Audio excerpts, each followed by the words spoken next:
Hi, and welcome to Magic Numbers, and this is episode number 44, Being Up to Speed. And today I'm going to talk about being up to speed with what's going on in the format, but also being up to speed in Modern Horizons Baldur's Gate in order for you to be able to keep up with the super fast aggressive decks. And what does it take? Which cards are important for that? And basically, how you want to build your decks in order to utilize maybe colors that are not as popular as the other ones. But before we go into this, of course, a word from the sponsor, which I have. It's a real sponsor. It's not an imaginary sponsor. And it's actually a good one. It's mtgazone.com. They are a website that has plenty of articles about strategy in constructed, but also in limited.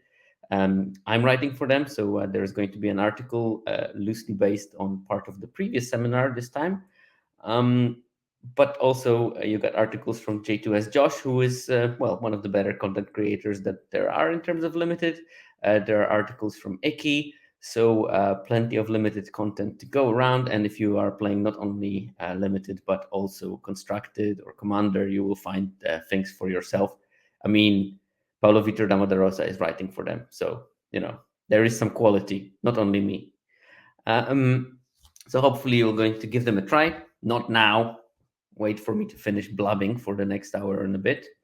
But after that, yeah, definitely give them a try. I think that my last article on the big picture of this format was, I heard, quite informative, and I heard good things about it.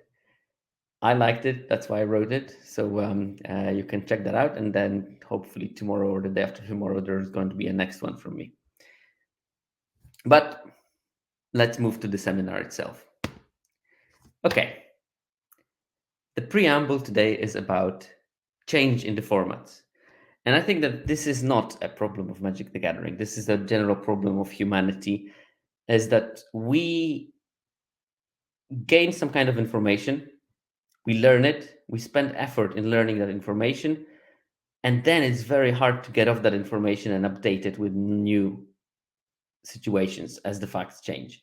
It's been quite prevalent in history. You've seen the whole countries that get stuck to technology or philosophy that stopped working some time ago, but because of traditional ramifications, they stuck to it for way too long.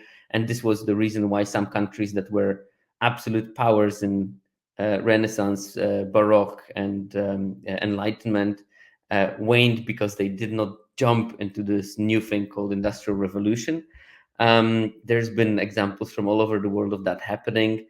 There's been examples from sports where some teams just stuck to the old strategies because they used to work 20 years before, but the world moved on and they stayed behind. And it's the case in Magic the Gathering. Formats changed, and especially that change is quite dramatic in the first 2 weeks of limited formats.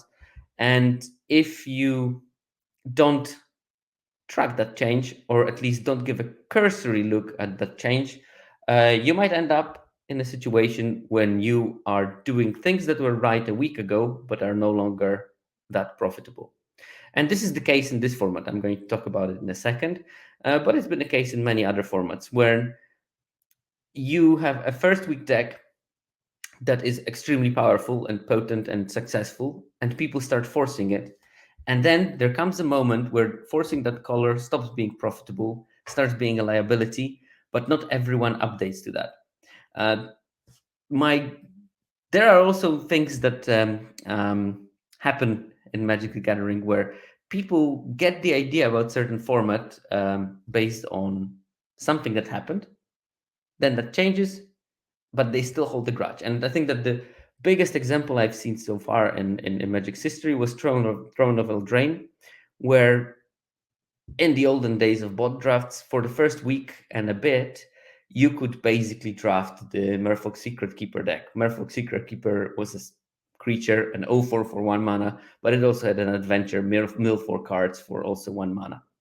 And you drafted 6 of those, and you just started milling people. Maybe you had Lucky Clover and you doubled the mill, and you could very quickly mill people to death. And it was not fun to play against it, but it was also very easy to draft and created a bunch of problems. When basically lots of games were starting, me turn 1, mill you for 4, opponent, island, milieu for 4, and then whoever drew most of the Merfolk Secret Keepers won. Now, this was the first 10 days maybe of the format, and after that, the bots were updated, and you could basically get no single Merfolk Secret Keeper. But until today, you will still get the people that say, "Oh, Eldraine was a decent draft format, but bots ruined it for everyone because you could just draft the Merfolk Secret Keeper deck." Because they never updated the information that Merfolk Secret Keeper became completely obsolete after 10 days. And then we played that format still for whatever, 6, 7 weeks. And there were different problems with it. Like you could force mono red almost in every single draft. And if you couldn't force mono red, then you forced mono white or mono blue. And these decks were also annoying, but mono blue not based on secret keepers. And yet no one remembers that, or very few people remember that part. Lots of people remember this Merfolk Secret Keeper situation because they never updated. They never changed their first opinion about the format. And it's super hard to change your first opinion about the format. And I've seen it set after set. Like Midnight Hunt, first week, blue black tempo was the best deck, and it was a good deck until the end of the format. But I think that after the first 2 weeks, white blue and blue green were better decks in terms of win rate, easier to draft. Blue green especially was severely underdrafted, and yet people remember that you have to draft the black blue zombies. Now, don't get me wrong.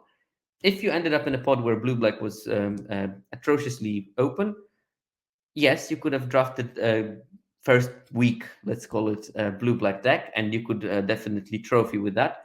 But those pods where you could draft blue black without any limitations were few and far between, and pods where you could draft blue green quite plentiful. So and blue green had a higher win rate in the end because of that, because it was the color was more open. Again, lack of updating our knowledge led to that, and people who updated their knowledge and looked through those maybe partial win rates of colors on 17 lands, excluding the first couple of weeks, they got their information perfectly, and they knew exactly what to look for and how to gain edge on their gameplay. So, with that out of the way, we are actually going to talk about a lot of those cases from Alchemic Horizons Baldur's Gate. Now, I told you that you need to update your information. When we had the first week data, two best decks by far were white red and white black, and then white green and black red were slightly lower by like 1%, 1.5 percentage points. Black green was somewhere in the middle between this and the struggling decks in blue green, red green, and white blue and blue black. And at the back, completely at the back, there was the blue red. So red bars are the win rates from the first week. And then I looked at the win rates from the second week, and there is a big change. Like if you look at the white red, first week win rate 60%, second week win rate 56.5%. That's a big drop, 3.5 percentage points. So basically, it dropped from being like unparalleled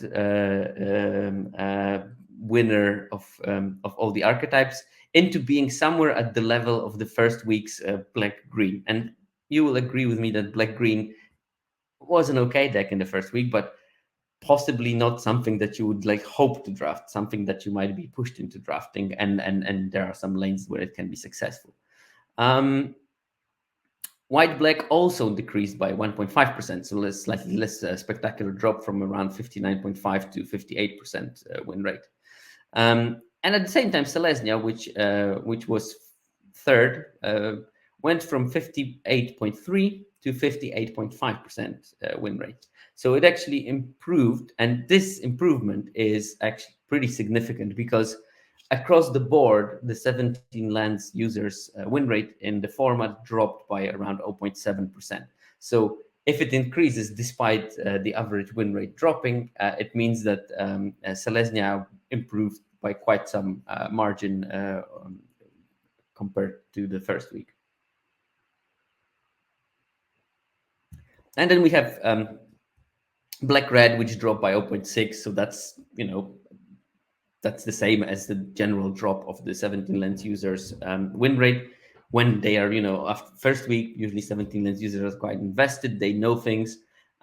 Over the first week, people that are not as invested update their information, and the edge of 17 lens players is dropping slightly. So that drop in black red is basically could be explained by just general drop in win rates. Black green, the deck that I speculated last week, might be the one where you can find better builds and increase the win rate. It actually slumped. There is a good explanation for that I found, but it dropped by roughly 2 percentage points in their win rate from 56.3 to 54.3. And then we have those bunch of the middle decks, which roughly lost as much as they would be expected to lose, around 0.7, maybe 0.9 here, maybe 0. Maybe 0.5 there, but basically they stay the same. There was one deck that was a slight winner of this archetype, of this metagame shift, and that's blue black, which went from being second to last at 52.6% win rate to 54.8, so 2.2 percentage point gain against the trend of 0.7 across the board. So this is actually a big increase. And as you can see, it went from being second to last into being roughly fifth archetype, so somewhere in the middle of the pack. And blue-red decreased further. This is the archetype that I think is almost unplayable in this format unless you start with some kind of a bomb and you are very heavily red, with blue being just a support color. So maybe someone in the chat will figure out how to draft blue-red successfully, but that still did not happen as far as I know. So as you can see, there was a drastic change, and especially that drop in Boros is interesting because I can guarantee you that plenty of people will still think that Boros is the best deck because they operate based on the knowledge from the first week, when Boros indeed was the archetype with the highest win rate.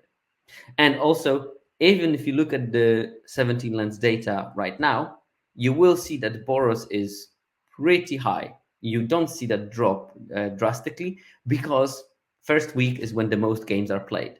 That's why I definitely urge you, if you use 17 lens to analyze the metagame, especially later in the format, exclude first 2 weeks and look at the win rates of color pairs without those first 2 weeks. And then you will get a better view of how the format is developing right now, because you will exclude those early days when people were still experimenting, trying things. And very often in those first days of the format, decks that are easy to build and based on powerful cards that are easy to evaluate in vacuum are going to have an edge, and they will have a higher win rate that will decline as the format progresses and evolves. Right. So why would we see this decrease? And first thing is the availability of the cards. And I calculated that based on the data that you can get from literally anywhere from 17 lens. So I looked at the card performance data and I calculated how many good cards from each archetype you will see more or less per draft. And how to do it, it's relatively trivial. I looked at the ALSA, so average last seen as from the week 1 of each card in the archetype. I focused on the good cards, and by good cards, I mean cards that have a win rate of 56 or more in just each archetype. And then based on that, I could calculate how many more or less of those cards you will see per draft pod, because I can recalculate if you see this on average as fourth card, how many of them you will see per draft. It's a rather straightforward calculation if you know the numbers behind how many commons you open per pod on average and so on. And what you can see is that every single color has fewer good cards available to you. You will also see that in this graph, I don't have blue-red. It's because blue-red did not have a single good card. Like MTM here, exactly that's the reason why blue-red is not there. There were just no good cards. And I thought it would be misleading to come up that, oh, look, blue-red didn't lose any good cards. Well, it didn't lose any blue cards because there wasn't any. The biggest loser of the first week is white black. But every single color combination lost. So blue black, white black lost around 3.7 cards per pod from good cards that you will not see in a pod. This might seem small, but this may mean that if you on the week one ended up with 27 decent cards in your pool, now maybe you will end up with 22, and that starts becoming problematic because then you have to play filler cards. You have to play less powerful deck, less coherent decks, and this across the board drop in good cards being seen by an average player during the draft is related to the fact that people are updating their pick orders in the first weeks. So people learned that Patriarch's Humiliation is a great card, and that we can see in statistics that you will see much fewer of those than you did in the first week. People learned that the 1 mana Unicorn is a good card. You will see fewer of those as well. And card after card, you see slight drops of slight increase in people's preference towards those cards, while people also learn that some cards are bad and they stopped drafting them. So you will see more of the bad cards, fewer of the good cards, and in general, it will impact the possibility of drafting some decks. So as I said, white black is the one that decreased the most. Then we have white green and white red at around they lost around 2.8, 2.7 cards per pod. Black red and black green lost 1.9, 1.8.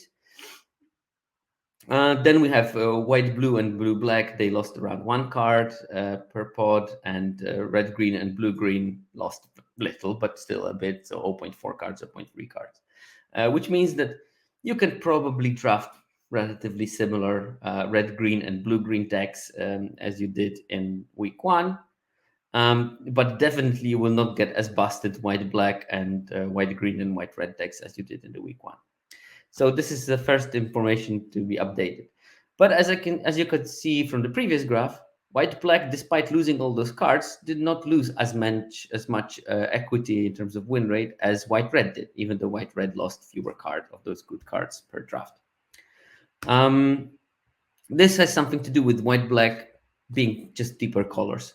You can lose 3 cards because both white and black are quite deep, while white is, of course, still deep in white red, but maybe not to the same extent because white red is much more aggressive. So not every 1 card goes to the white red shell, and red is a bit more shallow. So if you lose a couple of those important red cards, you might not get their unplayables, and you might not have those explosive stars that were making this deck into the top archetype in the week one.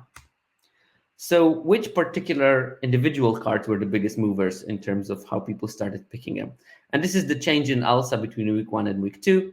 So these are all negative numbers. The bigger the negative number, the more people started picking this card earlier. So 2 cards that I foreshadowed in the previous slide that became more popular with an average arena drafter is Patriarch's Humiliation and Steadfast Unicorn. They both are picked by 1 pick higher than they were in the first week.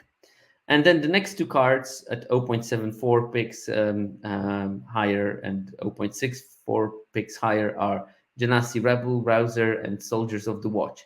Now, if you see that Patriarch's Humiliation, Steadfast Unicorn, Genasi Rebel, Rouser, and Soldiers of the Watch, these are all staples of the white-red deck. And this is, in my opinion, where this drop of the win rate comes from. It's basically, you won't see those super important... there's a fly somehow in the room. You won't see some of those super important cards. 2 of those are actually important double team enablers, and a double team, again, being a key mechanic for the white-red deck. And this probably is what caused the hit. It's all early game explosive start potential of the white-red has been hampered by quite a lot by people updating their pick orders for those important cards for the archetype. Then we see Guildsworn Prowler. I think that the card, it's one of the probably 2 best black commons, and it was picked quite late. People updated that order, and Guildsworn Prowler was less available in week 2 than it was in week 1. And this is around zero point 0.6. We have like a whole bunch of cards around 0.6, 0.5 in Blessed Hippogriff, Cobalt Wall Color. Again, two cards that were pretty good in the white-red decks.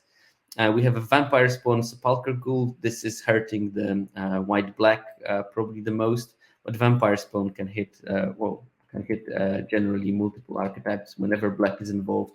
You probably are quite happy playing Vampire Spawn because it's amazing in racing situations.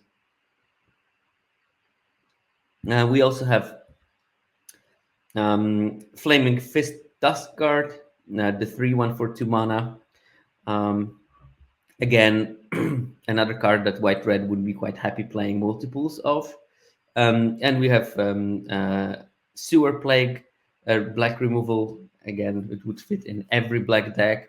That probably includes the black-green, and that might be the reason why black-green also dropped a bit in its win rate. It's not because green was becoming less contested, but mainly because black became much more contested. So you might get onto the green part okay, but you won't get those good things in black that easily. And then we still have Monk of the Open Hand, another white-red card. I mean, it's technically white, but I think white-red is the best home for it. Underseller Myconid, the 3 mana dork that brings some 1/1s when it enters the battlefield or dies. And the last two cards that are on the list, Devoted Paladin and Minotaura of the Absolute. Devoted Paladin is good in white-green, white-red, possibly some white-black shells when you go slightly wider. That's the 4/4 that gives your creatures +1/+1 and vigilance when it enters the battlefield. So basically, big brother of the Steadfast Unicorn, but somehow Steadfast Unicorn is a way better card because you can activate it multiple times. And then last is the Minotaura of the Absolute, the signpost uncommon for the white-black. So that's a slight hit for the white-black. I think some people were not up on that card. They didn't see its powerful potential. They probably had to face it once on the opposite side of the battlefield to realize that the card is really strong. So these are the cards that are not as available as they were in the week one. Now, you probably expect that I'm going to move to the next slides when I'm going to show you the cards that are more available, but no, I'm not going to do that. Cards that are more available, I look through the list, and most of them are just cards that are bad, and people stop picking them. So information for you that something that is not really playable is more available is not of any use, so I skipped it. So I started thinking, okay, why would Boros be the one that takes the most hits? And I thought, maybe the double team creatures were not as available, and double team is so important for that deck. And I actually checked it, and even though those double team creatures became slightly more contested during the draft portion, actually, white-red plays more double team creatures in week 2 than it did in week 1. Difference is not spectacular. It's like between 3.7 average copies per deck to 4 average copies per deck. But it's definitely not the lack of double team creatures. There might have been qualitative changes in them, and maybe you got the wrong ones.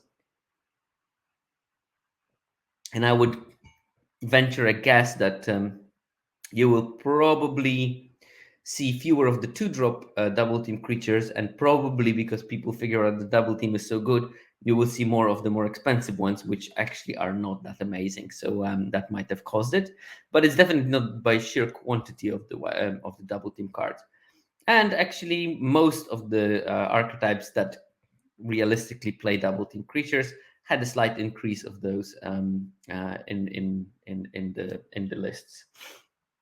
And as you can see, this is like a powerful measure of what is available. White-red has availability of the double team creatures from both colors, for both white and red. And it has, on average, twice the amount of double team creatures as the decks that only contain red or only contain white. So a nice confirmation that it adds up. Ability will be linked to how many colors have particular ability. Okay, so then I thought maybe there's something with removal. And here, because if we go back to which cards were evaluated more highly in the beginning, we see at least that Patriarch's Humiliation is the important loss. Um, there was also Sewer Plague. If you go slightly lower, there is the Methods something, the 2 mana red spell that deals 4 and creates a boon that the creature gets +X+O, where X is the additional damage that methods method something. My God, my brain is holy. Deals to the target. But you don't see big differences in terms of number of removal spells per deck. There is a slight drop in Boros, basically from 4.2 removals per deck to 4 removals per deck. But this is not super big. I also looked slightly deeper in it, looking at the win rate based on numbers of removal in the deck, and there were no clear trends there. So I'm not going to bore you with this data. So I don't think it's really also attributable to some kind of like meta properties of the deck. By meta properties, I mean total number of removal, total number of double team creatures. It looks like those drops in win rate are due to the absence of particular individual very important cards. Let's call them the keystone cards in the deck. And I didn't manage to identify them properly, unfortunately. But definitely this is something that would be worth looking for in the future. Basically identifying keystone. This comes again from my work. Every ecosystem will have some keystone species. It's a species that maybe is not the most populous, not the most numerous, but is important for the ecosystem as a whole because it controls particular aspects of that ecosystem. So, for example, it can be important food for the apex predators or key predators. It can be also an um, um, um, important creator of some kind of ecosystem service that allows other species to live. You can think about it like trees. Well, they do provide the whole structure of the ecosystem. Rotting trees provide carbon cycling, so some species of tree might be super important in the forest, even though ants are more numerous, for example. And I think that there will be some cards that are super important for a particular deck, and slight changes in the number of availability of those cards will have a big knock-on effects on the win rates of those decks. But this is not the only reason. But I think that Patriarch's Humiliation and the Steadfast Unicorn are particularly important for the white red and to some extent to white green decks, because they provide very unique service to those decks. So 1 mana removal allows you to put pressure and kill creatures at the same time, and Pegasus is the unicorn is something that can create early pressure, or go in for 2-3 damage early, and then in the late game it becomes a must kill creature, because if you go to 8 mana you can generate board states where no blocks are good. Okay, but at least from this we can conclude that the total number of removal per deck does not seem to influence the win rates by a lot, because we don't see much change in archetypes, barring small changes in black red and white red.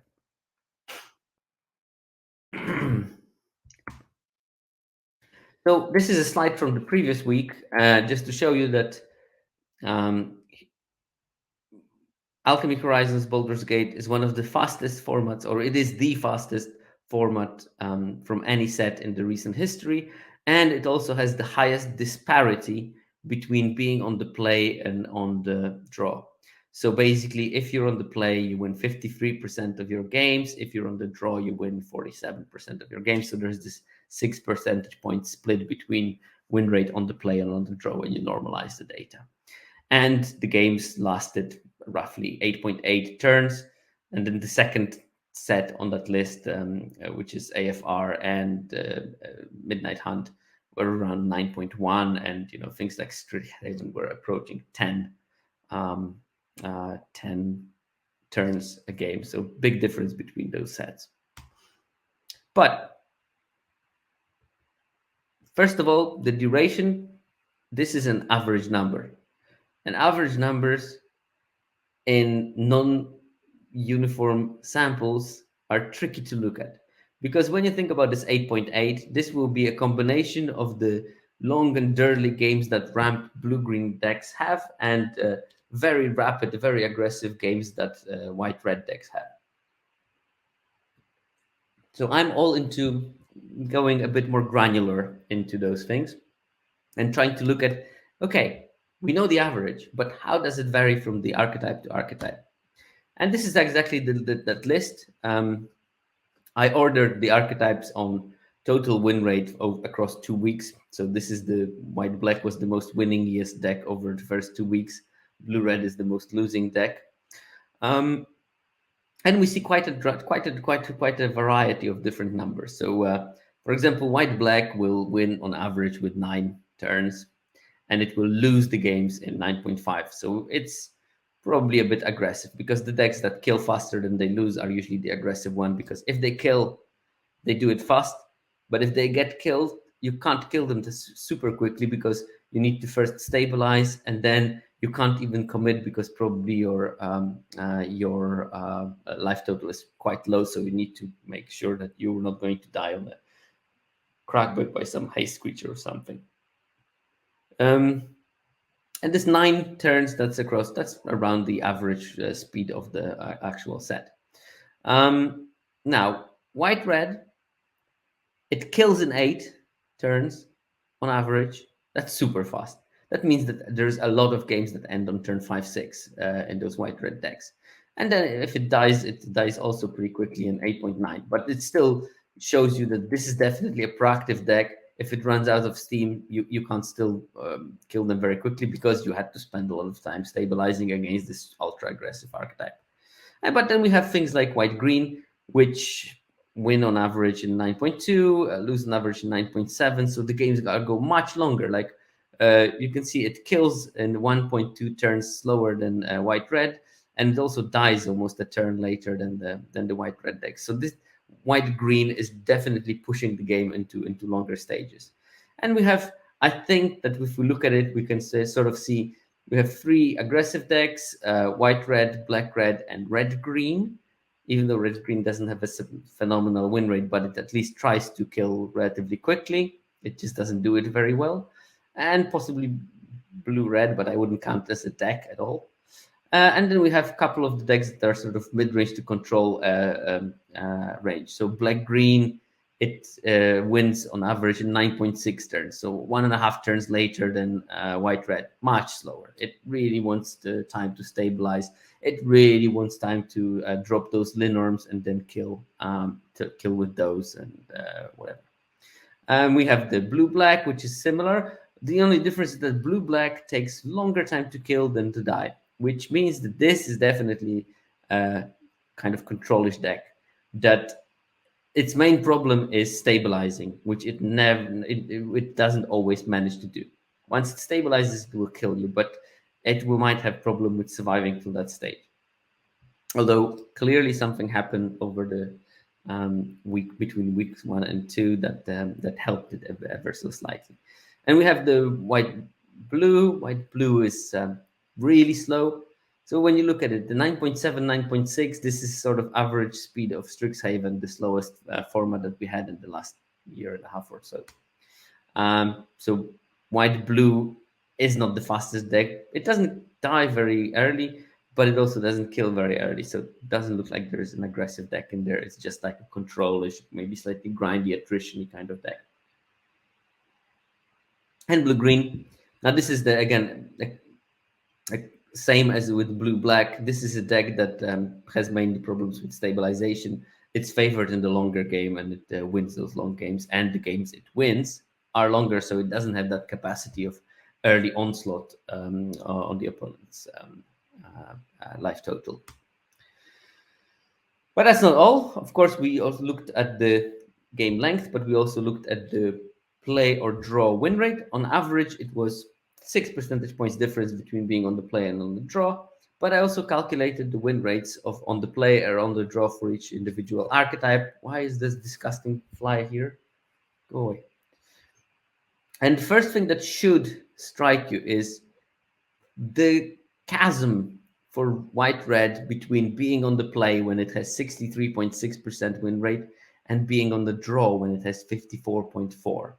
This is almost 10 percentage points difference. That's way bigger than the average for the format, which means white red is going to be a bit more variance prone.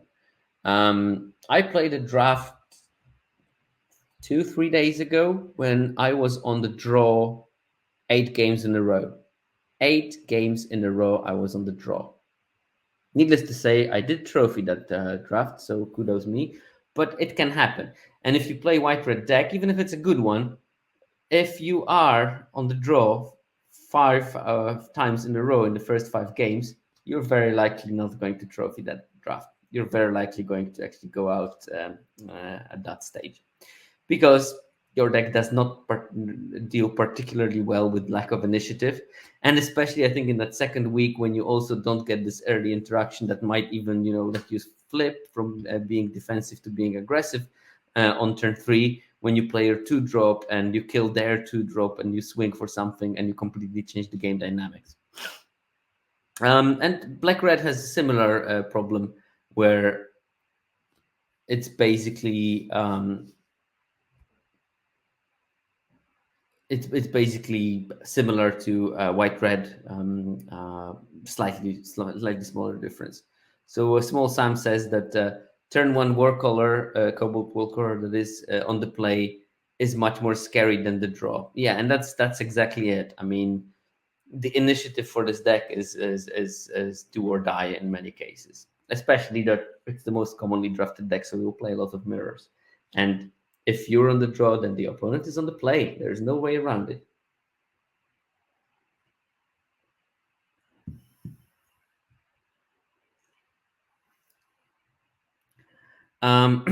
Right. Then white-black has a much more narrow difference between being on the play and on the draw. It's between 62% win rate on the play and 56 on the draw. Now, this here we have the 6%. This is the average of the format in terms of the difference between being on the play and on the draw. And similar thing, black green, similar thing in blue green, and similar thing in blue black. These are all the colors where it's sort of average in terms of being on the play and on the draw. Now, white green is an interesting one. White green has only 3.4 percentage point difference between being on the play with 60% win rate and being on the draw with 56.6. This means that if you want consistency in best of one, green white is probably the place to be. Because yes, you will not win those drafts when you just are on the play every single game, but you also won't have that big a problem with being on the draw all the time. So it sort of evens out ever so slightly, and that should help you with playing drafts more consistent results and getting your jams back. So that's important to see. It's also, white green is generally Mr. Stable in this format because it doesn't have a big difference on the play, on the draw. It splashes very well. So even if you draft a bomb in some other color and you have a couple of myconids, you can easily splash your bomb and basically basically gain advantage from that potential. Also, thank you, Jairock. Thank you, Jean-Emmanuel, for the raid. I just noticed that I have way more viewers than I deserve, so there must have been a big raid, and indeed there has been.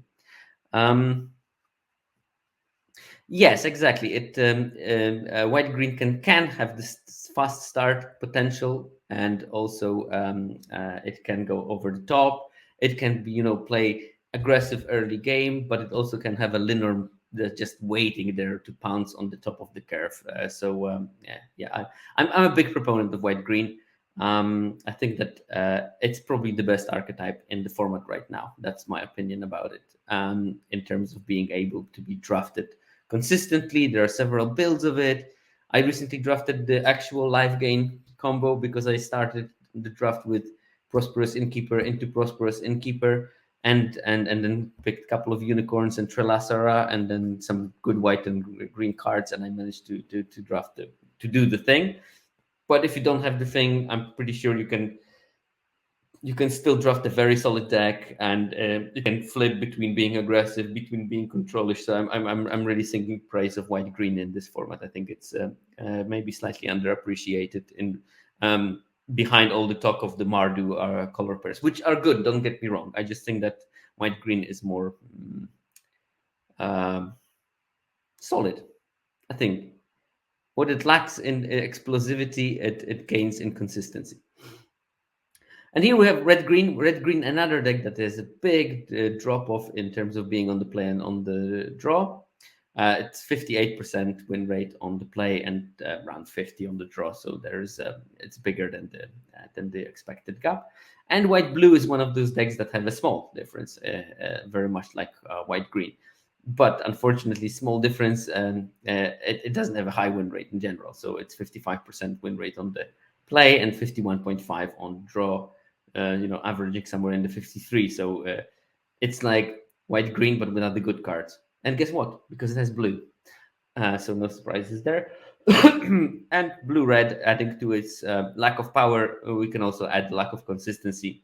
10 percentage points difference between being on the play and on the draw.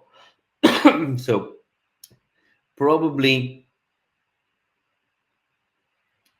it's better to be on the play with white, red, and mulligan than to be on the draw with 8 cards in blue, red. So yeah, something to think about.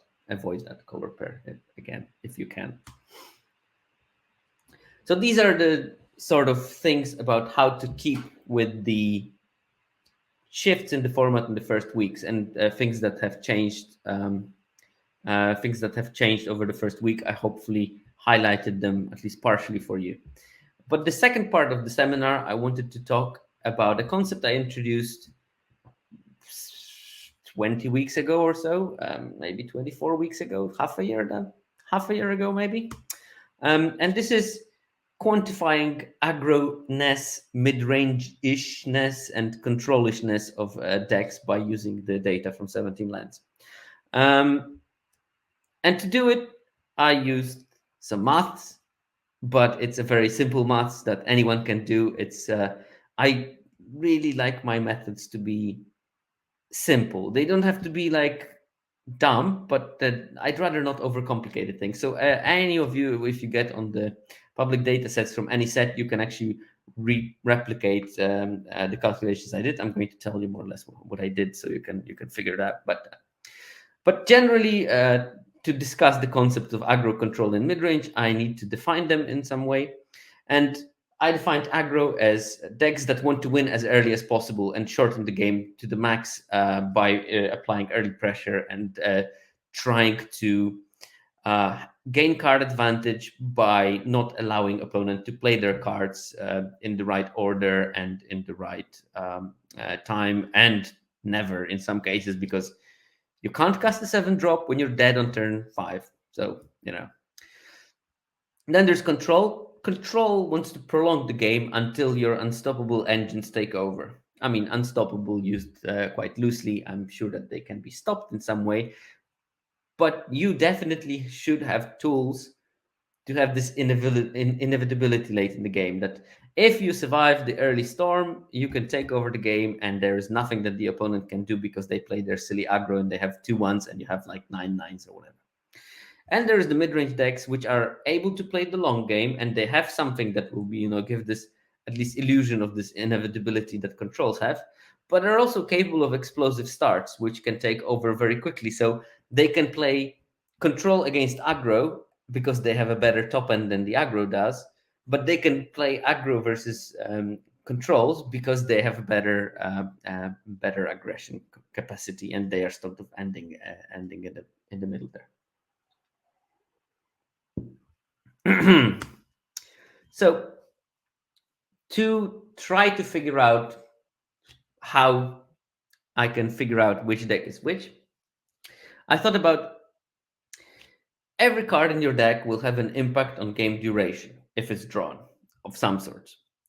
If you draw a card and you can't play it, it will have an impact on the game duration, because that's like taking a mulligan. Mulligans have an impact on you losing much quicker. If a card is very aggressive, it will shorten the game. If a card is a stabilizer, it would tend to prolong the game. So can we use the card impact on game duration? Can we calculate it, and can we use it to estimate the plan of the deck? And to do so, I was focusing on one stat that is available in the 17 lands data that are on the public dump. Unfortunately, the heroes of the historic alchemy Baldur's Gate is not yet available as a public data set, I think, but it should be in the next several days. So then you can look at the data from there, but you can take any other set from the public data sets and play around with it. And one of the statistics in there is average game length, which just tells you how many turns did the game last, on how many turn cycles, I think is the correct term in this particular case. How many turn cycles did the game last? Blah, blah, blah. And using that stat, I could basically try to link a couple of things and try to figure out if the decks want to be fast, want to be slower, and how does it impact their win rate. So there are several scenarios of the cards. Like a card, and I'm looking at one particular measure, and that is the impact of having that card in hand on the game length of games that you won. So basically, I can look at the game length of the games that you won with the card and games that you lost with the card in the hand. And if the games you won with this card in the hand are shorter than the average game, and the games that you lost, this card will be speeding up the wins. If the games that you won with the card in the hand take longer than the games that you lost, this card is a stabilizer, will slow down the game, and it will let you win, but not by killing opponent faster, but by giving you time to find other answers, for example. So there's a couple of scenarios of cards. First of all, when you draw a card, it reduces the game length of one games. And there are several cards that fit the description. It's good aggro card, definitely will make the game shorter. Good finishers in mid-range and control decks. So, Imperial Oath is a great example. Because that card, when you played it, killed pretty quickly. So actually, it shortened the games. And there are some bombs, because bombs are hard to deal with. Also, bombs very often will lead to snap concedes, which shortens the game, not necessarily because the game should have lasted less, but because I had Tasha in one of my drafts, and I just played Tasha, and if the opponent didn't think that they have an actual response to it, they just like snap conceded a couple of times. Because of course I never played it in the way that it could die, and plussing it makes it almost unkillable. So yeah, sometimes I got snap concedes, and of course it will have an impact on the duration of the game. There are cards that when you draw them, it will increase the length of the game, of the games that you won. And these are stabilizers, so maybe creatures that you play early and they stop attacking, like Shambling Gust, the famous Shagavan. This is the card that probably prolongs the game, because you play it on turn one and any aggro will just like look at it for 3 turns and not attack you, which gives you time to basically not die, start building your board, start finding answers to the aggro creatures, and start taking the game over. Because if you play against aggro, you have this more controlish deck. Every turn that you manage to survive, every turn that you don't lose life, is bringing you closer to winning the game, because you should at least have this top end that will take care of the game. And there are sweepers. Sweepers, not super predominant in this format, but there's definitely a couple of cards that are sort of sweepers. I think Verdant Rejuvenation is one of those cards that basically are so powerful that they prolong the game, because they usually you play it while being slightly behind, and then all of a sudden you're very much ahead, but there might be some board stalls, so it will take some time, and it actually prolongs the game by quite a lot if you draw it. And there's the third scenario cards. I'm not going to be focusing on them that much, but cards that when you draw them, it doesn't change the game of the game length of the games that you win compared to the games that you lost. And these are usually cards that are sort of pivotal. They can be aggressive, they can be defensive. They're sometimes strong, sometimes not strong, so they sort of cancels each other out. So situational cards, that kind of stuff. So they're in the middle and they don't impact the game length. However, in some cases, I think that cards that don't impact the game length in a deck that wants to be quick are going to be slightly detrimental to the win rate, and they might be also detrimental to the win rate of decks that really want to stay for this long game. But they will maybe be quite good in decks that want to play this doer mid-range role that wants to be sometimes aggressive, sometimes defensive. So the cards that have the biggest difference in game length between when you draw them between the won games and the lost games. And again, here we have the negative values. But basically, this means that if you draw Tiefling Outcasts in a game, the games that you win when that happened are going to last a whole 1.5 turns less than the games that you lost. So this is like the ultimate aggressive card. A 1-drop that can become very quickly 2/1 creatures, which is absolutely mental. I think that playing that on turn 1, some decks are just possibly can scoop already at that stage. So yeah, Tiefling Outcast, the most aggro of the aggro cards. And second place is Clement Novice Acolyte with very similar numbers. This card also is a back-breaking. You play it on turn 2, and you have all of a sudden like everything in your hand is a +1/+1. Then you flip it very cheaply, and it becomes a big threat that can bring some others. It just does everything, that card. I had the pleasure of playing it in draft once, and it was awesome. And then we have our first common, Cobalt Warcaller. So this is the card that you draw, and it makes your games much shorter. And especially, I think that I didn't calculate it for opening hand only, but in opening hand, this card must wreak havoc because you play it on turn 1, and then since then, everything that you will play will probably have haste of some sorts. And at the end, it might even contribute to that last attack with 1 point of damage without a problem. Or if you don't have any play, you can attack with them. It does quite a lot. And similar results from Monk of the Open Hand. Then we have Lazel, the bomb, 4-mana 2/4 double striker that becomes a 3/6 double striker that is impossible to kill because it basically counters the first removal that you play on it and stuff like that. That card shortens the game by a turn. Same with Catibri of Mithril Hall, even though this card doesn't have that higher win rate, so it shortens the game that it plays in, but it doesn't win many of the games. It will lose quite a lot. It will be played quite a lot in the lost games, so keep in mind that shortening the game is not everything. It's also important to have a high win rate of the card, if you can. And then we have a bunch of stuff: the Goblin Trap Finder, Battlecry Goblin, Steady Pally, the Steadfast Paladin. Actually, shockingly shortens the game.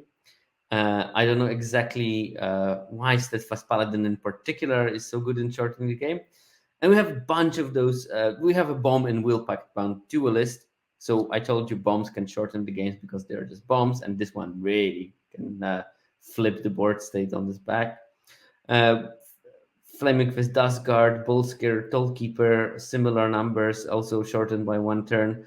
These are 2-mana 3/1s that are really good in aggressive starts. And we have Mephit's Enthusiasm, and that was the name of the card that I forgot.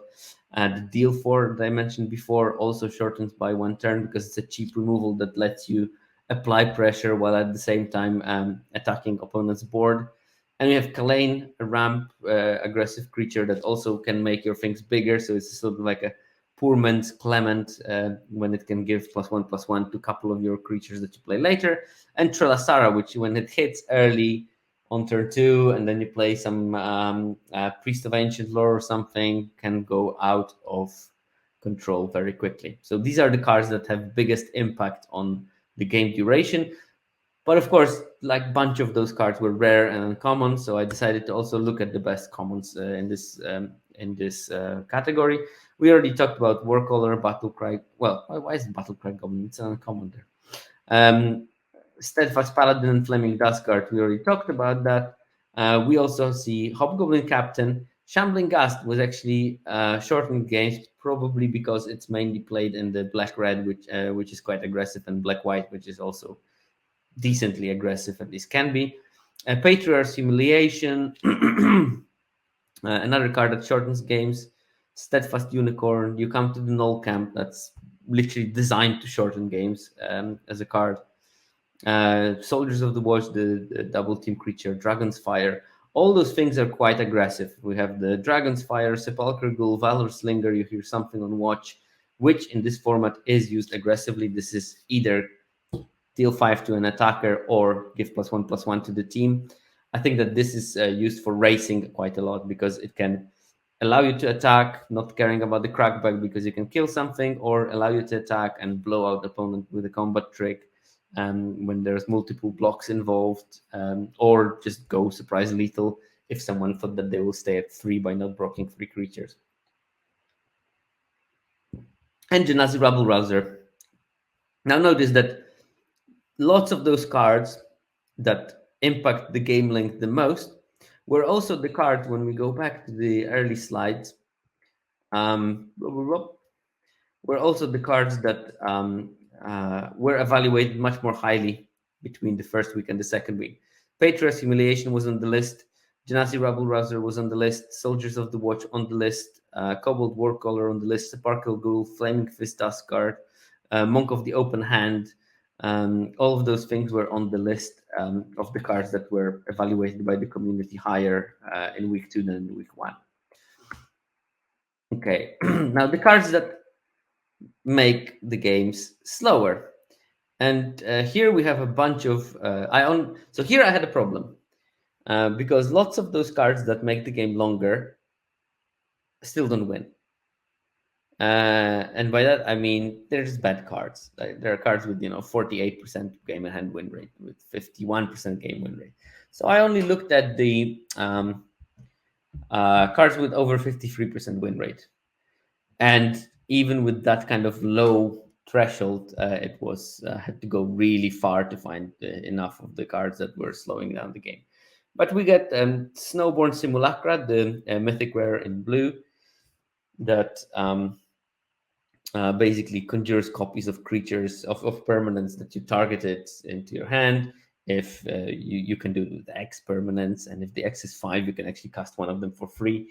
So very often it will be a 7-mana spell that sort of costs you 2 mana.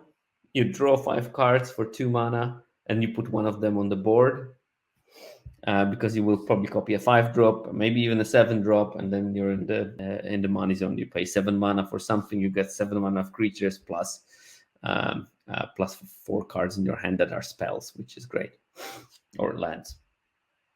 We have Eldritch Pact. That's the weird 7-mana black rare when someone draws X cards and loses X life, where X is the number of cards in their graveyard.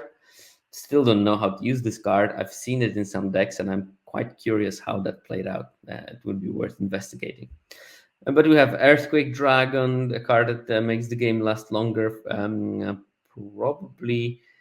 probably because it just requires dealing with at all costs. So when someone has to kill it, they will spend turns dealing with it rather than threatening your life total. Young Blue Dragon, that's the best blue common probably, or one of the 2-3 best blue commons. It's working towards prolonging the game because it fixes your draws early. You manage to hit your lands, which means you hopefully will be able to deal with the early aggression and so on. There's a Centrum Awareness, which is an interesting card because it's a reverse sweeper. It's basically it promotes you trading a lot, and after trading a lot, the life totals won't change that much. but then you cast a Centrum Avernus and you basically cancel all the trades and you can take over the game through that.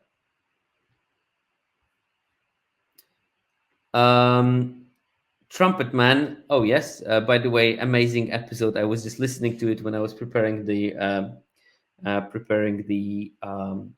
presentation. I was actually listening in the background your episode with Court of Calls, which I highly recommend to everyone that is here. Just watch it. It was great. But Trumpetman writes, my guess would be these cards change the way the caster of the cards plays the game. It is true. It is true.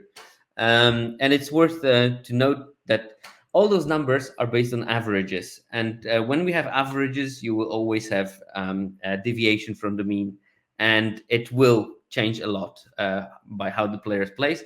I think that the easiest example is you can play Shambling Gust as this enabler of aggressive decks, and it is according to the average data. But I can also imagine that if you play it in black green and if you want to use it as a strictly defensive creature, that will allow you to survive those early turns and will allow you to play that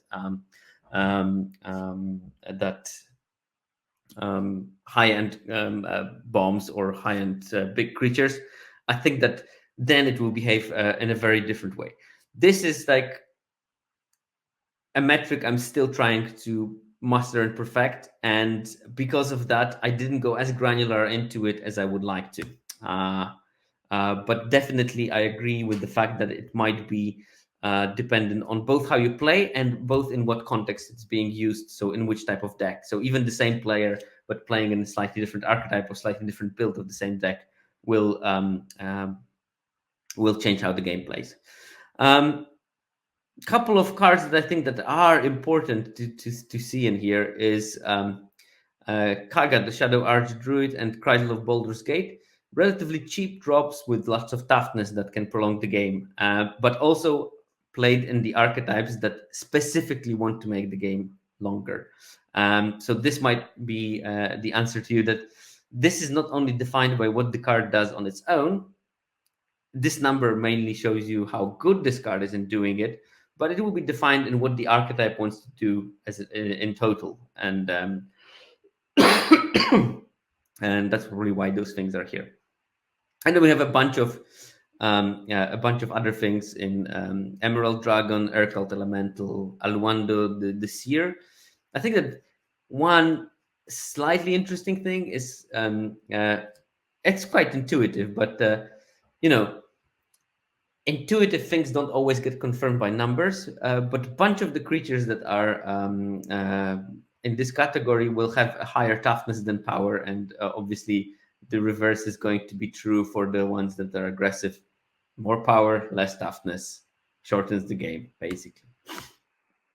And here I did the same, but with commons, and I took commons without looking at their win rate. So the cards that prolong the game, Contact Other Plane, the draw card. It has a bad win rate, but it prolongs the game if you win the game. It's just that you don't win the game often. Timora's Invoker. Now that card is actually looking at something maybe that you want to play more often in blue. It doesn't have like a spectacular win rate, 52, but for blue, it's actually not tragic in this format.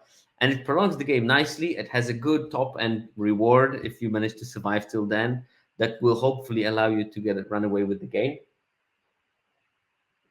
And the 3/1 buddy stops some things and trades with many things, and at least neutralizes something. So 2/2s it will neutralize, 2/1s it will stop, and 3/1s it can trade with. So it can do some things, and I think the numbers for that are at least promising. So I would, if you were experimenting with some blue decks, especially maybe rampy kind of green blue, I think that it's worth giving it at least a shot. I never play with it, but from the numbers, it sort of looks like it might be something. This is Dragon Bull Looter. Now this one has a much worse win rate. This Druidic Ritual, which actually has a half decent win rate, that also prolongs the game, possibly by letting you use some of the self mill to continue dropping lands and then maybe get back some important creature that will be annoying for the opponents. Young Blue Dragon, that's a good card. Here we have Blair Follow Tracks, Lantern of Revealing Charmed Sleep, which has weirdly very good stats for the second week in blue-black. But I guess numbers are pretty low on those, so maybe that's the reason. And some weird cards in Shocking Grasp when you find the Villain's Lair. These have also poor win rates, so don't look at them too strongly. I think that interesting is that almost all those cards are blue, and there is Ambitious Dragonborn as the only green creature. Invoker is the 1/3 that for 8 mana can draw 2 cards. Yes, to Jordan. Okay, I have to hide this. Yeah, that's the one. It lines up very well with Soldiers of the Watch. It will also stop for a couple of turns at least the Genasi Rabble Rousers, and it will just trade with other 3/1s because probably it's worth for you to trade the 3/1 for a 1/3. Ambitious Dragonborn is the only green creature on that list, but of course it doesn't prolong the game for much. The other green card is the Druidic Ritual in those, and the rest is just basically who is who in blue. Oh no, sorry, there's Follow the Tracks, that's also in green. But if you look at those cards, there is at least some amount of things that draw cards. There's the Contact the Other Planes, there is the Timora's Invoker, there is the Dragonborn Looter for that fixes the draws, a bunch of ramp spells that prolong it because you might be able by ramping to drop your big things earlier and survive for longer, so giving you chance of going to your absolute top end and the bombs. So something to look forward there. But what does it mean? Like, is there even a point of prolonging the game? Because I was talking about, yes, we can prolong the game, but being able to do something doesn't mean you should do it. Something that every politician probably should take into their mind. So I looked at, first of all, which decks are which speed. Because we want to start, seeing what's going on, what I... And you can see that I divided decks in deciles. So 10% fastest decks, between 10 and 20% second fastest decks, and these are the 10% slowest decks. And you have the whole spectrum. And you can see that most decks in the first decile, so most decks in this fastest speed, based on calculations I did. And now I just realized I didn't tell you what calculations I did. You see, every of those cards has their number, how much it makes the deck slower, or how much it makes the deck faster. So how much does it shorten the game, or how much does it prolong the game? I did a very simple calculation when I added up all those numbers from each deck and came up with the number for the whole deck. So if a deck has, I don't know, 5 Cobalt Wall Callers, that will be 5 times minus 1.15. And maybe it has 2 Soldiers of the Watch plus 2 times minus 0.73. I added up those numbers. I will probably come to something like minus 20, adding up all those cards. That means that this deck has a capacity of shortening the game by 20 turns. Now I take some slow deck and I have Snowborn Simulacra and 3 young blue dragons. So I add those things. Maybe it will go to the plus 10. So this deck has a total capacity of prolonging the game for 10 turns. Yeah, if you imagine it like that. So in the fastest decks, the one that has shortened the game the most, in theory at least, almost exclusively white-red decks. There is around 1,900 of them and roughly 50 of the other colors. So basically, this is the way to play the fastest card is to play white-red.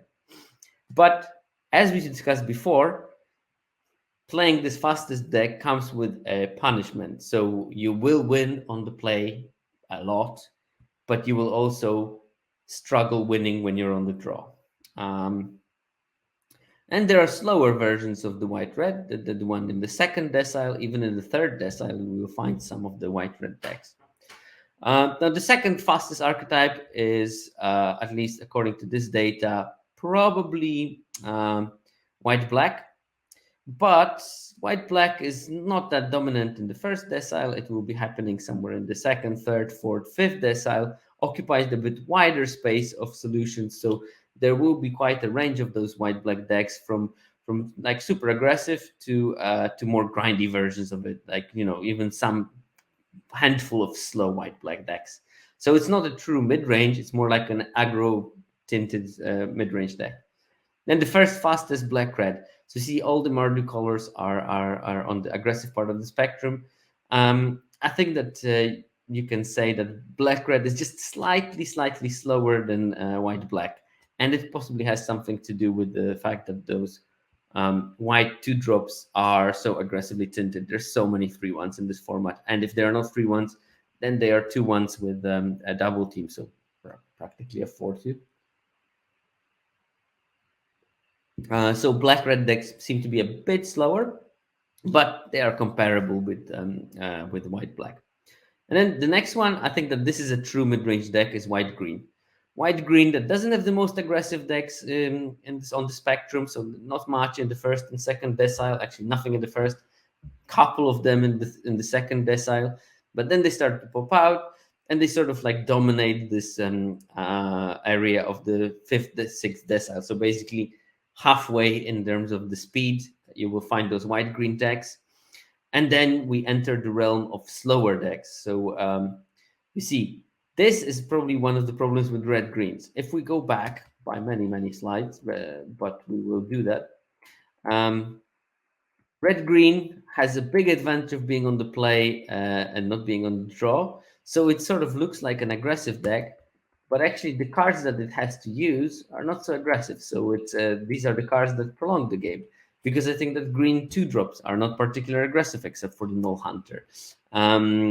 Because I don't know if the red double team creatures play well with what green has to offer, which is like, well, big top end. So you got this like weird version of a U-shaped mana curve when you can have lots of twos and lots of 6, 5, 6s and 7s, but they don't synergize very well with each other. And I think that this is the problem, that it sort of tries to be aggressive without enough tools, and it wants to be big top end, but also without enough tools for doing so. And it ends up not being a successful archetype because of that, because this is the thing that actually Alex was talking a lot in previous sets that white very often had. That white has half of the cards that are control and half of the cards that are aggro, and if that happens, neither of the strategies is viable, and white becomes a poor color. I think that this is the side problem with red green, that red is so much more aggressive and green is so much more grindy, that those two colors don't mix very well, and they create this sort of weird deck that just doesn't work sufficiently. And then we have two slower mid-range decks. So black green and white blue, they sort of tend to be in those lower speeds, so seventh and eighth decile. And the last three decks, well, two, let's start with the two, blue black and blue red. They want to be slow for a weird reason as people build them. Maybe there are fast builds of those, but maybe the cards that they have to utilize are just not very good in being fast. And blue green, that's definitely occupies almost everything in this last 10th decile. So basically, that's the opposite of white red. Blue green wants those long games, is good in getting those long games, and indeed does get the longest games of all the things in the format, I think.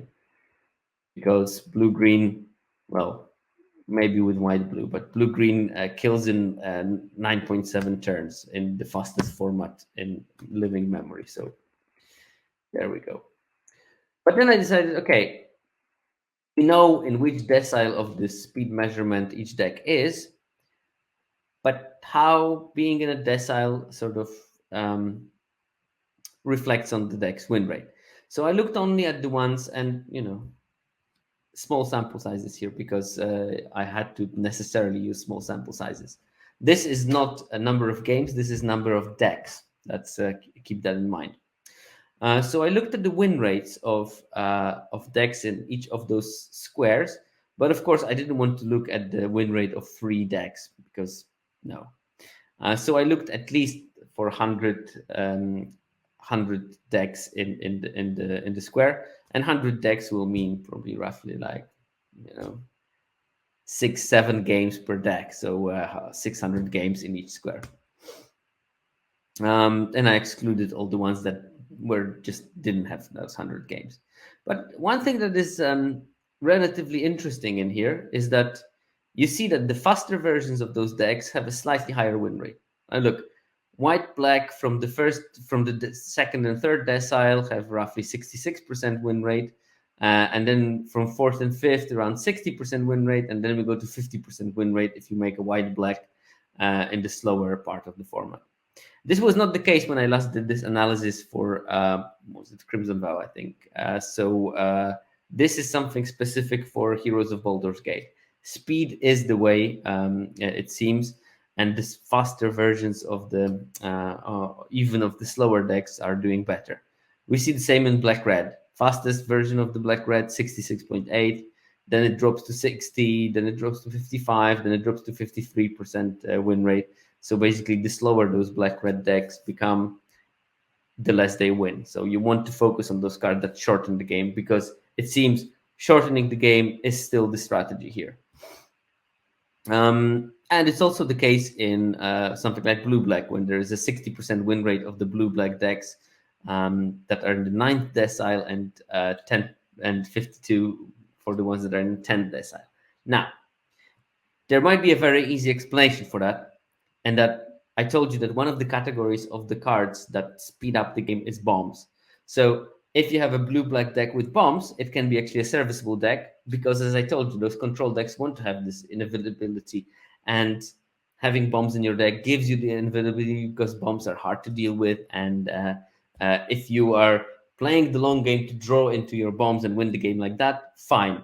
If you're playing a long game to play some medium value creature, not fine, because you're going to lose that game, because the medium value creature is not enough to dominate the game, and aggro eventually grinds back because you also start running out of cards to deal with all their threats. So keep that in mind. And we see the same in the black-green, that those faster versions of black-green have a 6 percentage points. Oh my god, it's like I got attacked by a fly here. I closed the cat out for that reason, not to get attacked, but a fly appeared. And red-green decks as well. When you have those faster versions there, they have slightly higher win rate. So I didn't want to do too much with it. I planned to do something more about it and try to figure out what's going on. But I wanted to at least look at, can I see some like cursory differences between those faster versions of decks in one color and slower versions of deck in one color. Yeah, maybe that's an Is It Fly. Yeah, that's a Delver. Wait, Mad Scientist, a fly, Insect Abomination. Oh my god, it's going to happen to me, isn't it, Fallen Shepherd? So I wanted to look at least at one archetype and look at the fastest deck in that archetype and the slowest deck in this archetype based on that metric, and see what are the differences between this deck. And because, and again, long travel back in time in terms of slides, but I remember that there was a big difference between win rate of the first week Dimir decks and second week Dimir decks, which points me to the idea that maybe there is something about the Dimir decks that you can make good versions of them. So I wanted to look at good versions of Dimir decks, and since I saw that the slightly faster ones, they have actually 60% win rate. 60% win rate is something that I would be interested in having, because 60.5, that's the same win rate as the win rate of white-red decks in the first week, and white-red decks were the top archetype. So I'm interested in seeing those. Not many of those, 380 decks, but 60.5, I'd take it. So what I did is I took the bottom 100 decks in terms of the speed measure, and the top 100 decks in terms of the speed measure. So 100 fastest, 100 slower. And I looked at the average number of each card in those decks, and I sorted them by the numbers and then tried to figure out some kind of coherent picture. So first of all, these are the slower of the decks. I don't show it in this graph, but these decks had, on average, 8.8 islands and something like 7.8 um, swamps. So they had an advantage of swamps, of islands. So they were more blue than black. These are the slower ones, and these are the ones that don't win too much. It makes sense that blue is not so good, so you will see more blue cards and let fewer wins basically. The top cards in those decks were Charm Sleep and Young Blue Dragon at 1 copy each. And then we had some Cradles of Baldur's Gate, Soul Knife Spy, Wizened Gitzerai, Pseudo Dragon Familiar. So basically, it looks like tries to be aggro with some tempo elements with Soul Knife Spy, but using blue creatures to push damage. And that seems not to be a great idea.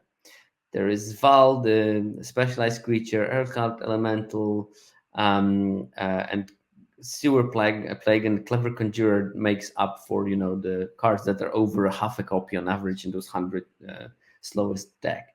And we have a couple of other cards later coming in, but Grim Bounty, 0.44 copies of those of notable cards. Lizardfolk Librarians, which I think is not a bad card at all.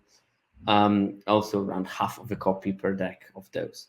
So as you can see, it's slightly more blue than black, and tries to do the thing that Watsy told us we should do. So it has Cridles in those Soul Knife Spy, tries to attack, draw cards.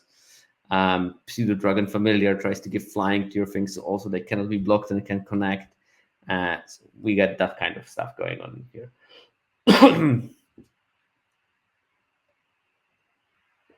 Sorry, before I lose my voice on the last slide. Now, it's a stark contrast when we look at the 100 fastest of those decks. Here we had 9 swamps and 8 islands on average, so we definitely flipped from blue being dominant to black being dominant. And top 5 cards just basically confirm it. We have average of 1.3 copy of Guildsworn Prowler, average 1.3 Vampire Spawns, average 1.2 Shambling Ghasts, average 1.2 Sewer Plague, and roughly 1 Sepulchre Ghoul and 1 Grim Bounty. So first 6 cards, all of them over 1 copy in those decks, black. Prowler, Vampire Spawn, Shambling Ghast, Sewer Plague, Sepulchre Ghoul, Grim Bounty. Then only we have Soul Knife Spy, but this time not used with this sort of Cridle, Give Flying kind of synergy. This time it's like, I play my good things. I play my Guildsworn Prowler. I trade with my Vampire Spawn. I trade with my Shambling Ghast. I have a couple of removal spells. And then, once I do that, I can play Soul Knife Spy and maybe accrue some value because maybe I outgrinded the opponent. And it will have a paved path to connect. We still have Cridle because Cridle I still think is a really good creature. It's just like, don't overcommit to what Cradle is trying to do, and also don't try to build your deck around the idea of, oh, I will connect with Soul Knife Spy and maybe accrue some value, and I will go outside of my way to make that sure that the Soul Knife Spy connects. It's just draw a card. It's fine to draw a card, but I'd rather achieve it in those blue-black decks, it seems, by playing attrition game and then just dropping the Soul Knife Spy late, rather than trying to drop it early and then going out of your way to make it connect so you draw a card while you're dying to creatures that actually have a plan of killing you. And we have the dispute, undersimplify, so then cheap interaction, cheap draw spells, Pilgrim's Eye to sort of make sure that you hit your land drops. There's a bunch of splashing in this as well. Well, 38% of those decks will have planes, for example.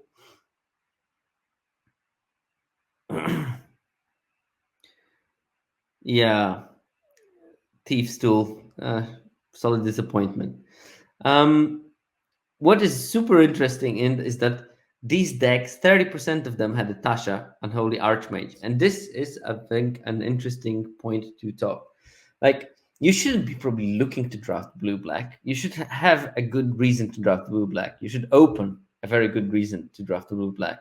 Now, Tasha is probably one of those examples. I had a Tasha deck before, and I ended on it because I started white black, but white was deep cut, and just last 5 picks in my first pack, there was nothing in there, but I saw some begrudgingly playable blue cards. There was the Young Dragon. There was the thing that gives -2/-0 twice. There was something else. I just started picking those things without even planning to play them, but just as a bet hedging because there was literally nothing else that I would be interested in playing in those decks. And then pack two, I opened Tasha, and Tasha is probably one of those cards that is worth building around. Because I had a couple of those blue cards already, I could make it on playables quite easily. So, late in pack one, it is worth speculating on the blue a bit. Not going out of the way to do it, but if the opportunity cost is low, you can easily do that because you might get rewarded in pack two by getting past some kind of solid blue bomb. Oh, and hopefully you can see that the slower decks that have a lower win rate and the faster decks that have a higher win rate, slightly different. More bombs, more strong cards, more black cards, coherent plan, because black commons are coherent, unlike blue commons that are all over the place and probably don't do that much. So it would be interesting to maybe look at differences in the fast white red decks versus slow white red decks and what makes differences in the win rates there. Maybe looking at those fast assertive white green decks versus those lower win rate white green decks in the future episodes. But that is not the story for today. I think for today I am done, and it's good timing because my voice is going as well. But before I go, I would like to thank again to my sponsor, mtgarenazone.com. MTGA Zone. Is it mtgazone.com? I would like to thank 17th Land team, which, with great expense of their time and effort, provided me with the early access data for this episode, because you can't get the game length data from the website. So thank you for that. Especially Ale Ballini, who works really hard on getting replay system and then inputting all the alchemy changes. So kudos to them.